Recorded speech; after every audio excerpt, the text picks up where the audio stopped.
बच्चों good morning, welcome to my channel. हम लोग लीनियर इक्वेशन पढ़ रहे हैं और ये लीनियर इक्वेशन किसके लिए पढ़ रहे हैं ये समझेंगे।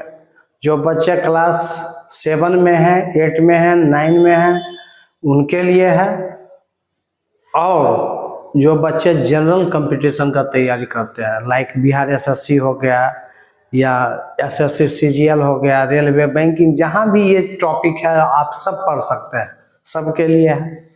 और जनरल कंपटीशन के बच्चे ये सब चीज़ों से ज़्यादा परेशान रहते हैं।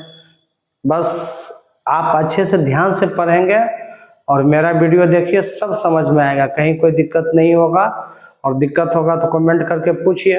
बस आप 3 काम करते रहिए, चैनल को सब्सक्राइब, लाइक और अधिक से अधिक शेयर कीजिए कि आपके दोस्तों को भी ये फायदा फ्री ऑफ कॉस्ट मिल सके।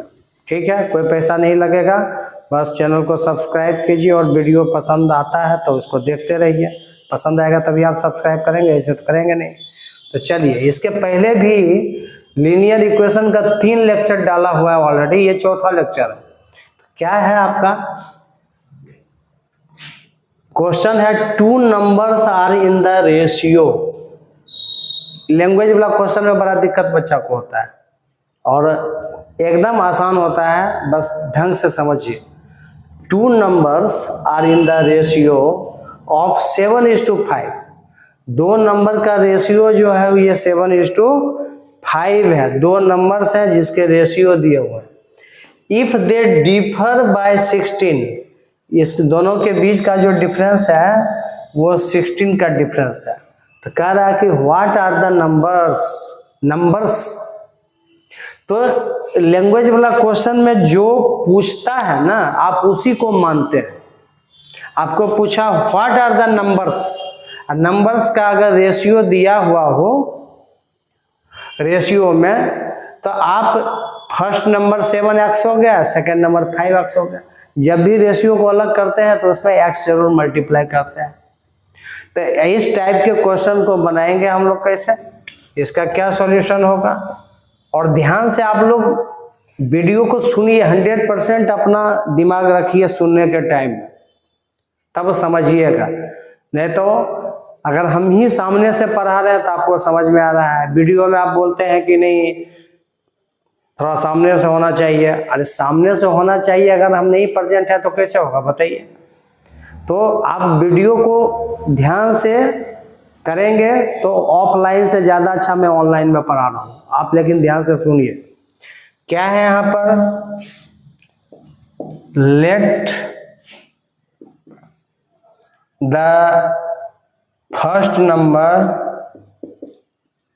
B 7x। 7:5 के नंबर का रेशियो दिया हुआ है, तो वही बन जाएगा एक first number. Let the first number be 7x and second number be 5x। हो गया दोनों नंबर।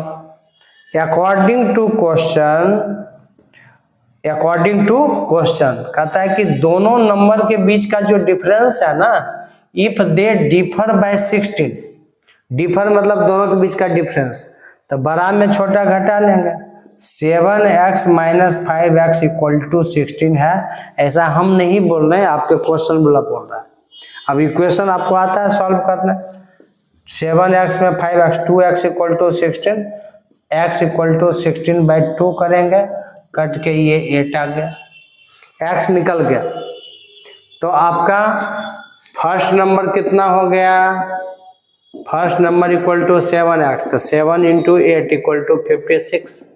और सेकेंड नंबर आपका 5x है, 5 × 8 इक्वल टू 40। तो यही आंसर आ गया 56 और 40। फर्स्ट नंबर सेकेंड नंबर पूछ रहा था व्हाट आर द नंबर्स, तो 56 और 40 निकल गया आपका। अब जो बच्चे ऑब्जेक्टिव बना रहे हैं उनके लिए क्या करना है कि कम से कम लिखना है, यही ट्रिक है यहाँ पर, कम से कम लिखना है। आप ये सब जैसे ही देखेंगे 7:5 तो हम लिख देंगे शॉर्टकट में 7x 5x, डिफरेंस 16 है दोनों का, अपना 7x - 5x = 16 डायरेक्ट लिखो ना भाई, कहाँ दिक्कत है। जितना कम से कम लिख के सॉल्व कर सकते हो ऑब्जेक्टिव में उतना टाइम बचेगा, लेकिन बनाने का तरीका ही होगा। लेकिन जो बच्चे सब्जेक्टिव बनाएंगे उसको ये पूरा लिखना होगा, ठीक है। चलिए, अब क्वेश्चन में कह रहा था कि 16 का डिफरेंस है। देखो दोनों नंबर के बीच में है 16 का डिफरेंस, 56 में 40 घटाओगे तो 16 ही होगा, है ना। तो चलिए, ये आपका सही है पकड़।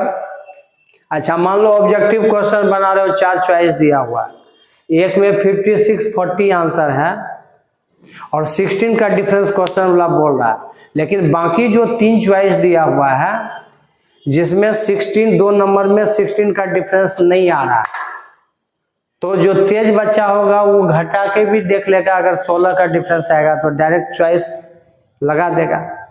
लेकिन 2 ऐसा चॉइस है जिसमें 16 का डिफरेंस आ रहा है, तो फिर आपको बनाना पड़ जाएगा। समझे बात को, नोट कीजिए इसको।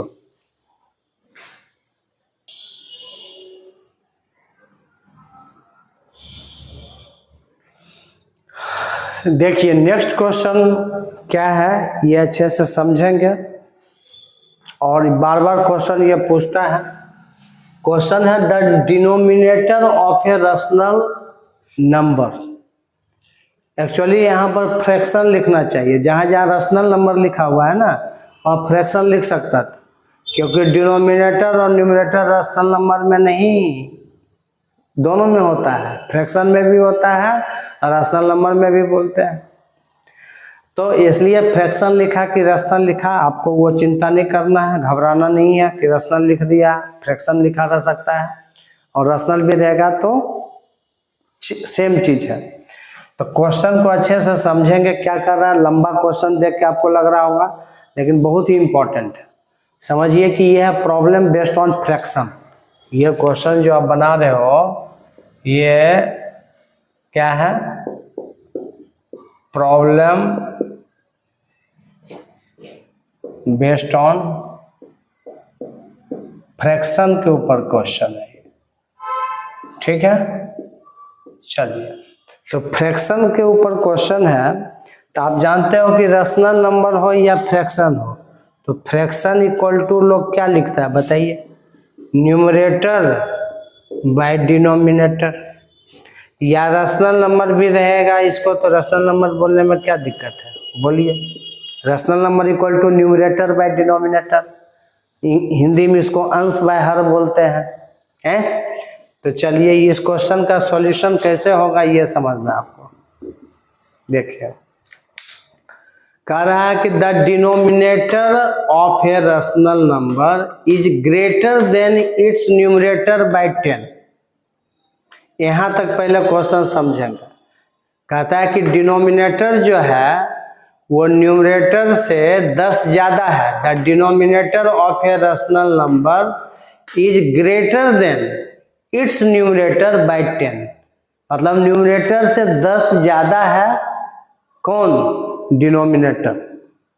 तो भैया जो कम है उसको आप x मान लो, आप न्यूमरेटर को x मान लो। ऐसे भी रैशनल नंबर निकालना है या फ्रैक्शन निकालना है तो उसमें क्या यूज होता है, न्यूमरेटर डिनोमिनेटर, ठीक है। तो मानेंगे यहाँ पर लेट द न्यूमरेटर, शॉर्ट में लिखते हैं न्यूमरेटर बी x, तो देन इसका डिनोमिनेटर क्या हो जाएगा, डिनोमिनेटर बी x + 10। ये चीज मैं नहीं बोला, क्वेश्चन वाला बोला कि न्यूमरेटर जितना है डिनोमिनेटर उससे 10 ज्यादा है। तो जैसा इनिशियल में बोला तो मैंने न्यूमरेटर को x मान लिए, डिनोमिनेटर को x + 10 मान लिए, ठीक है। चलिए आगे क्या बोल रहा है पढ़ेंगे। इफ न्यूमरेटर, फिर यहां से बोल रहा है if numerator is increased by 19। कहता है कि न्यूमरेटर जो है, न्यूमरेटर को अगर 19 इंक्रीज कर देते हैं, तो पहले आपका न्यूमरेटर कितना था x, अब कहता है क्वेश्चन में कि न्यूमरेटर को 19 इंक्रीज करते हैं, मतलब उसमें 19 जोड़ देते हैं, तो न्यू न्यूमरेटर क्या हो जाएगा, new numerator equal to x plus 19 हो जाएगा। जैसे जैसे कर रहा है वैसे कर रहा है। And the denominator is decreased bye 1, कहता है कि इसको हम लोग 19 बढ़ाएंगे और डिनोमिनेटर को 1 घटाएंगे, डिक्रीज करेंगे। तो न्यू NEW लिखिए। तो न्यू डिनोमिनेटर कितना हो जाएगा, यो आपका हो जाएगा, पुराना कितना है डिनोमिनेटर, पुराना है x प्लस 10 और कहता है 1 कम हो जाएगा, डिक्रीज हो जाएगा। तो आप जो ओरिजिनल था पहले उसमें से 1 घटाए, ओरिजिनल न्यूमरेटर आपका x था तो x में 19 जोड़े, है ना। चलिए, तो जो डिनोमिनेटर था उसमें 1 घटेगा, तो ये आ गया आपके पास x प्लस 10 में 1 घटा 9। अब क्या क्वेश्चन में कह रहा है, पहले जो माने उसके बाद आप देखिए, if numerator is increased by 19 and the denominator is decreased by 1, the number obtained is 3/2। Number मतलब कौन, rational number is obtained is 3/2।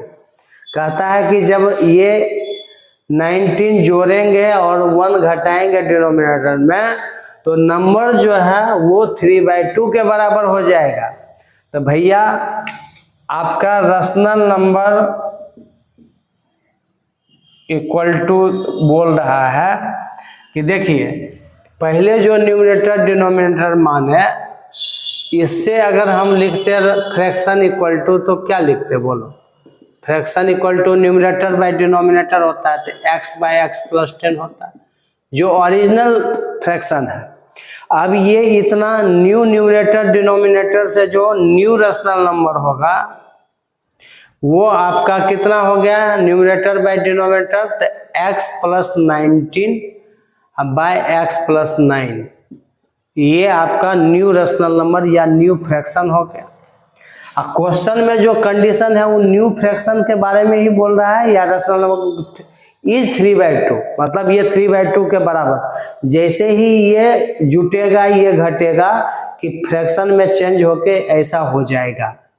तो चलिए, अकॉर्डिंग टू क्वेश्चन जो न्यू रैशनल नंबर है उसको बोल रहा है कि यो ऑब्टेन्ड होता है 3/2, इक्वल टू 3/2। अब जिसको ये आता है इक्वेशन सॉल्व करने नहीं बना लेगा, बताइए, हैं समझ में आया कि नहीं है। न्यूमरेटर को मैंने पहले जैसे जैसे कहा एकदम ठीक वैसे ही किया गया, और ये जो चेंज हुआ तो उसके बारे में बोला कि ये इसके बराबर हो जाता है, नंबर हो जाता है, मतलब रैशनल नंबर। तो अलग अलग न्यूमरेटर निकालेंगे, लेकिन उसका क्या रैशनल नंबर होगा वो लिखेंगे, वो ओरिजिनल हो गया। तो ओरिजिनल के साथ नहीं बोल रहा था। तो ये क्रॉस मल्टीप्लिकेशन करो, 2x plus 38 equal to 3x plus 27 है। अब 3 उधर जाके 3x में 2x घटेगा, इधर 38 माइनस 27 इक्वल टू सिर्फ x हो जाएगा। सॉल्व तो करने आता है, ये कर लो। कितना हो गया, x का वैल्यू कितना मिल गया जी, 8 3 11, x इक्वल टू 11 आ गया। x का वैल्यू 11 आ गया, मतलब न्यूमरेटर आपका 11 निकल चुका है। न्यूमरेटर कितना निकल गया, न्यूमरेटर को तुमने x माना था, जो 11 आ गया, तो डिनोमिनेटर क्या हो जाएगा, x प्लस 10, तो 11 प्लस 10 इक्वल टू 21। तो रैशनल नंबर जो निकालने बोल रहा था, तो रैशनल नंबर इक्वल टू क्या हो गया, न्यूमरेटर बाय डिनोमिनेटर। न्यूमरेटर आपका देखो x बाय x प्लस 10, तो x कितना आया तुम्हारा, x 11 है बाय 21, ये आपका आंसर हो गया। अच्छे से, चूंकि वीडियो में एक बार जो मैं बोला तो आप अगेन एंड अगेन इसको रिपीट कर सकते हो। और आपके लिए कितना मेहनत किए, पूरा मैंने क्वेश्चन लिखा और फिर इसका सॉल्यूशन किया। आप ध्यान से वीडियो देखेंगे तो ऐसा हो ही नहीं सकता कि समझ नहीं आएगा। आप इसको नोट कर लीजिए।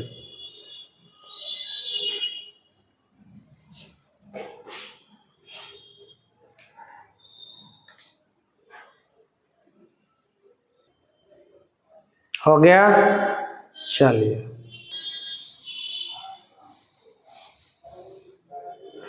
चलिए ये क्वेश्चन हम लोग देखेंगे। Problem based on 2 digit numbers, बहुत इंपॉर्टेंट क्वेश्चन होता है। कोई भी जनरल कंपटीशन में यह क्वेश्चन पूछा जाता है। और अगर आप 7 में पढ़ रहे हैं, 8 में पढ़ रहे हैं, खास करके 8 के बच्चों के लिए बहुत इंपॉर्टेंट हो जाता है, समझ गए। और जो जनरल कंपटीशन है, SSC, railway, banking, SSC, CGL, Bihar, जो भी है, सब में ये इम्पोर्टेंट है भाई, कहीं भी पूछ सकता है। तो अच्छे से समझेंगे इसको। ये सब क्वेश्चन सबको नहीं समझ में आता है इसका आंसर, तो अच्छे से समझेंगे। एक ही क्वेश्चन समझिए लेकिन अच्छे से।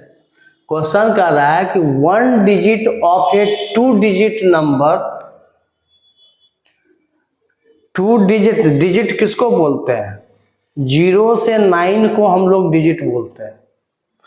0 से 9 में सिंगल है, इसलिए इसको डिजिट बोला जाता है। सिंगल डिजिट जो होता है वही डिजिट होता है।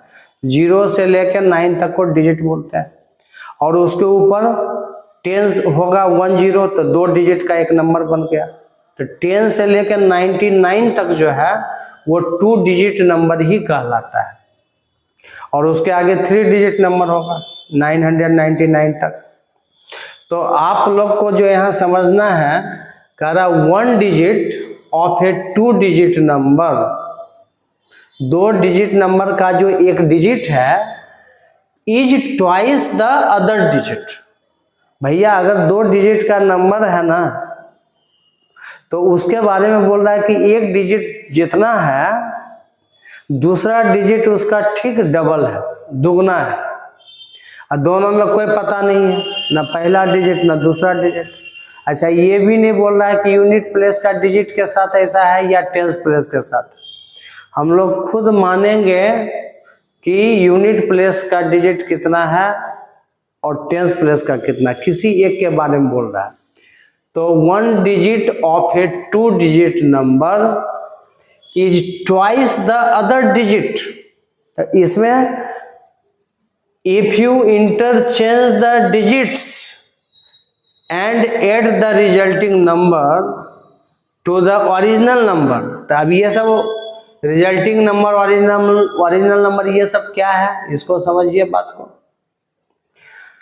चलिए इसका सॉल्यूशन शुरू करते हैं पहले। और आपको क्वेश्चन में पूछा जा रहा है कि what is the original number. अरे भैया 2 डिजिट के क्वेश्चन में जो पूछ रहा है ओरिजिनल नंबर, डायरेक्ट इसको नहीं मानते हैं। जितना भी 2 डिजिट का क्वेश्चन आएगा ना, उसमें हम लोग डिजिट को ही मानेंगे, यूनिट प्लेस का डिजिट और टेंस प्लेस का डिजिट यही मानते हैं, ठीक है। तो अगर इसमें हम यूनिट प्लेस के डिजिट को, ये तो बोल नहीं रहा है कि किसको क्या लेना है, ये बोल रहा है कि 1 digit of a 2 digit number is twice the other digit है। तो 2 डिजिट का जो एक नंबर है, उसमें कहता है एक डिजिट जो है दूसरे डिजिट से डबल है, ट्वाइस है। तो हम इसमें मान लो कि लेट यूनिट प्लेस डिजिट को ही मान लो x मान लेते हैं। Let unit place digit be x। तो जो टेंस प्लेस का डिजिट होगा, tens place digit be 2x होगा। अच्छा, अगर हम यूनिट प्लेस वाला को 2x मानते हैं, तो टेंस प्लेस को उसका आधा x मानते हैं, माने टेंस प्लेस को x मान लेते हैं, तो यूनिट प्लेस को 2x मानते हैं, क्योंकि इसमें कोई कंडीशन नहीं है कि एक को x तो दूसरे को 2x मानेंगे। चलिए, तो जब ये मान लेते हैं ना, यूनिट प्लेस का डिजिट और टेंस प्लेस का डिजिट मान लिए, तो ओरिजिनल नंबर जो होगा वो कितना होगा ये देखेंगे।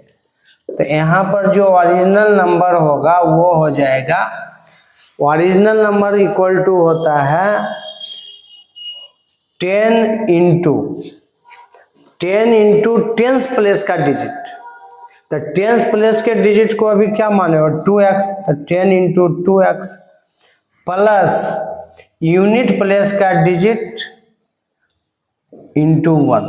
देखो होता क्या है ना, ओरिजिनल नंबर मानते वक्त लिखने वक्त क्या सोचना है, जो टेंस प्लेस का टेंस प्लेस क्यों बोलते हैं, टेंस प्लेस के डिजिट को 10 से मल्टीप्लाई करना आपका राइट है, और यूनिट प्लेस के डिजिट को 1 से मल्टीप्लाई करेंगे, ठीक है। तो जो टेंस प्लेस का डिजिट है 2x, उसको 10 से मल्टीप्लाई करेंगे और यूनिट प्लेस के डिजिट को 1 से मल्टीप्लाई करके दोनों को जोड़ देना है, ऐड कर देना है, तो ओरिजिनल नंबर निकल जाएगा। तो ये हो गया 10 into 2x, 20x plus x equal to 21x, ये आपका ओरिजिनल नंबर हो गया अभी फिलहाल। अब क्या कह रहा है भाई, अच्छा इस टाइप का जितना भी क्वेश्चन होता है जरूर बोलेगा क्वेश्चन में, मैक्सिमम क्वेश्चन में इंटरचेंज द डिजिट। तो जैसे ही यहां पर कहा if you interchange the digits, जैसे ही डिजिट इंटरचेंज होगा, डिजिट इंटरचेंज का मतलब है कि यूनिट प्लेस का डिजिट चला गया टेंस प्लेस पर और टेंस प्लेस का डिजिट चला आया यूनिट प्लेस पर, तो निश्चित रूप से न्यू नंबर का फॉर्मेशन होगा, जिसको इस क्वेश्चन में रिजल्टिंग नंबर बोला जा रहा है। If you interchange the digits and add the resulting number to the original number, इसका मतलब डिजिट इंटरचेंज के बाद जो नंबर बना उसको रिजल्टिंग नंबर बोला गया, और ओरिजिनल नंबर तो हमारे पास सही है।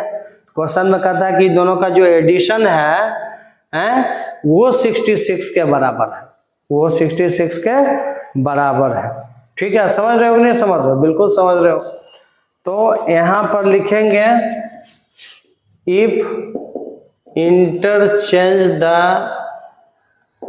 डिजिट्स, हम बोल रहे हैं इसलिए हैंडराइटिंग समझ में नहीं आएगा, फिर भी समझ सकते हो। इफ इंटरचेंज द डिजिट्स, तो देन रिजल्टिंग नंबर या न्यू नंबर भी बोलते हैं, लेकिन आपके क्वेश्चन में यहाँ रिजल्टिंग बोला है, तो रिजल्टिंग नंबर इक्वल टू क्या हो, देखिए जब डिजिट का इंटरचेंज हुआ तो यहाँ पर जो यूनिट प्लेस का डिजिट था x हो गया, लेकिन यहाँ जैसे ही डिजिट इंटरचेंज होगा तो जो 10 पर आएगा वो यूनिट प्लेस वाला आ जाएगा, तो यूनिट प्लेस है इंटरचेंज हो रहा है, तो अभी इंटरचेंज हो रहा है, तो टेंस प्लेस पर पहले 2x था, अब tens place per unit place वाला आ जाएगा, पलट जाएगा, तो 10 इंटू x, ठीक है। और मतलब अब हम टेंस प्लेस के डिजिट को x मान रहे हैं, तो यूनिट प्लेस का डिजिट क्या हो गया 2x, तो 2x इंटू 1, अरे डिजिट सीधा सीधा इंटरचेंज कर दो, 2x को यहाँ ले आओ और x को यहाँ भेज दो, तो जब चेंज होगा तो क्या रिजल्टिंग नंबर होगा 10 इंटू उसका इस पर, इसका इस पर चला गया वहां से, तो ये कितना आ गया देखो, तो 10x plus 2x into 1 2x, देखो ये जो रिजल्टिंग नंबर है ये 12x आ गया। इतना काम हम लोग ओरिजिनल नंबर और न्यू नंबर हर क्वेश्चन में निकालते हैं अकॉर्डिंग टू क्वेश्चन, लेकिन हम लोग निकालेंगे ही, इतना काम करना ही पड़ता है 2 डिजिट के नंबर में कोई भी क्वेश्चन, इतना मतलब वही रिलेशन नहीं होगा, वहाँ पर कुछ और बोलेगा, लेकिन हम लोग जो इंटरचेंज करेंगे तो यूनिट प्लेस को टेंस प्लेस पर, टेंस को यूनिट पर ला के देखो जोड़ दिए, रिजल्टिंग नंबर हो गया।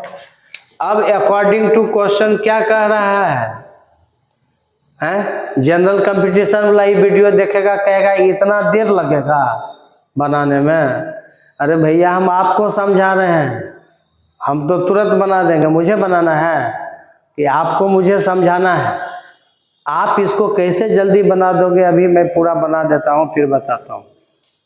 तो अकॉर्डिंग टू क्वेश्चन क्या कह रहा है कि जो रिजल्टिंग नंबर है और जो ओरिजिनल नंबर है उसको ऐड किया गया है, and add the resulting number to the original number you get 66।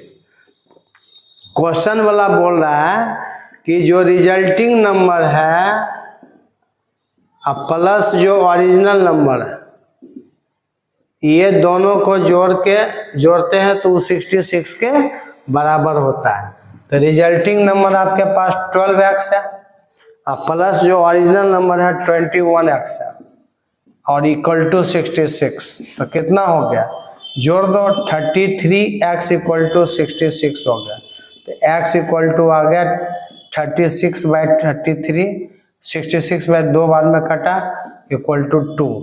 तो आपको x का वैल्यू 2 मिल गया। देखो तो जब x आपको मिल चुका है तो ओरिजिनल नंबर अभी कितना निकल जाएगा बोलो। ओरिजिनल नंबर इक्वल टू कितना है, ओरिजिनल नंबर 21x, तो 21 इंटू एक्स का वैल्यू 2 आया तो 42 आ गया। और अगर रिजल्टिंग नंबर पूछता, दोनों नंबर पूछ देता, रिजल्टिंग नंबर क्या होगा, तो रिजल्टिंग नंबर 12x है, तो 12 इंटू 2 इक्वल टू 24। दोनों नंबर निकाल सकते हैं। ओरिजिनल नंबर भी x का वैल्यू आ गया तो ओरिजिनल नंबर कितना आया 42 है, रिजल्टिंग नंबर 24। अब देखो यहाँ डिजिट का सिर्फ इंटरचेंज है, यहाँ टेंस प्लेस पर 4 है, यहाँ यूनिट प्लेस पर 4 है, यहाँ पर टेंस यूनिट प्लेस पर 2 है, यहाँ टेंस प्लेस पर 2 है ना। तो क्वेश्चन में 20 मतलब अगर ओरिजिनल नंबर अभी निकालना है तो 42 आंसर होगा। और ऑब्जेक्टिव में कभी कभी ऐसा कर सकता है कि दोनों आंसर दे दिया, मतलब इस क्वेश्चन में ये पता नहीं था ना, इस क्वेश्चन में ये पता नहीं था कि किस यूनिट प्लेस के डिजिट को x मानना है कि टेंस प्लेस को। तो ऐसा भी तो कोई सोच सकता है कि टेंस प्लेस के डिजिट को वो यहाँ पर x माने और यूनिट प्लेस को 2x माने, तब तो ओरिजिनल नंबर वो आएगा जो रिजल्टिंग नंबर अभी नजर आ रहा है। ठीक है, जो रिजल्टिंग नंबर है वो ओरिजिनल होगा और जो ओरिजिनल है वो रिजल्टिंग आ जाएगा। लेकिन फिर भी दोनों का सम करेंगे 66 तो x का वैल्यू 2 ही निकलेगा। इसलिए 2 बार बनाने से बचना है, तो आपका ये दोनों आंसर इसमें होगा। ठीक है, ओरिजिनल नंबर कभी ई भी हो सकता है, ओरिजिनल नंबर कभी ई भी हो सकता है। तो ये डिपेंड करता है कि तुम डिजिट किसको क्या ले रहे हो, क्योंकि क्वेश्चन में ऐसा लिखा हुआ नहीं है।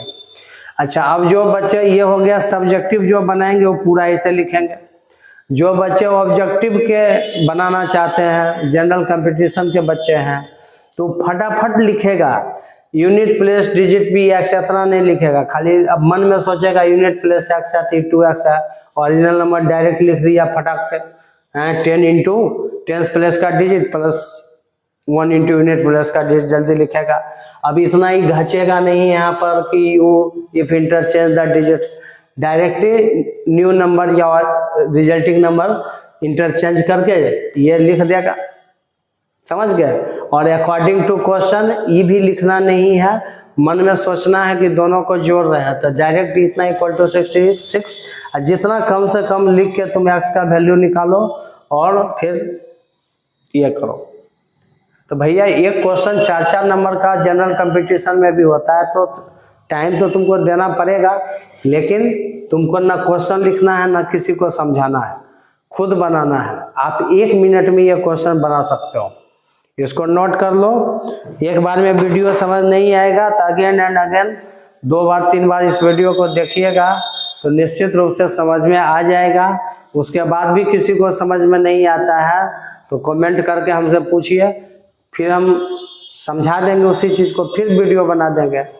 ठीक है, चलिए। तो कितना देर का ये आपका वीडियो बन गया है, चलिए लगभग आधे घंटे का वीडियो है। तो इस वीडियो में मैंने 3 क्वेश्चन ही बताया, जिसमें आपका एक फ्रैक्शन के ऊपर क्वेश्चन था, एक नंबर के ऊपर क्वेश्चन था, एक ये 2 डिजिट वाला है। ये तीनों क्वेश्चन को समझिए। अगर आप लोग देखेंगे जो जनरल कंपटीशन वाले हैं तो हम अर्थमेटिक का भी वीडियो बना कर डालेंगे, लेकिन नहीं देखेंगे तो फिर फायदा नहीं है, क्योंकि मुझे वीडियो बहुत चीज़ों का बनाना होता है। आप लोग देखिएगा, वीडियो पसंद आएगा, लाइक सब्सक्राइब कीजिए, कमेंट कीजिए, तब मुझे समझ में आएगा कि बच्चा को अच्छा लग रहा है। तो निश्चित रूप से आपको वीडियो का सीरीज मिलेगा मैथ्स का। ठीक है, सारे अर्थमेटिक एडवांस मैथ जो भी हैं सब मिलेंगे, और बहुत सारा ऑलरेडी मेरा वीडियो डाला हुआ है यूट्यूब चैनल पर। ठीक है, चलिए ठीक है, ओके, देखिए, I will see in next class.